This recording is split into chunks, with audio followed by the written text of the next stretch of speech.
You ask Tiger to solve. This deals with linear equations with one unknown.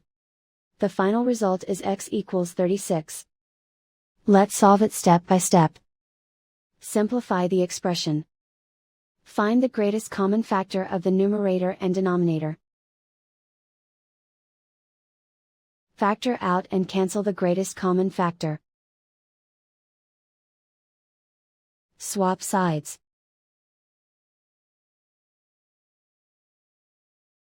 Isolate the x. Multiply both sides by 54.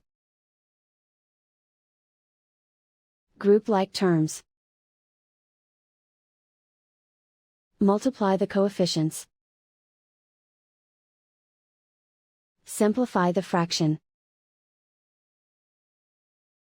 Multiply the fractions. Simplify the arithmetic.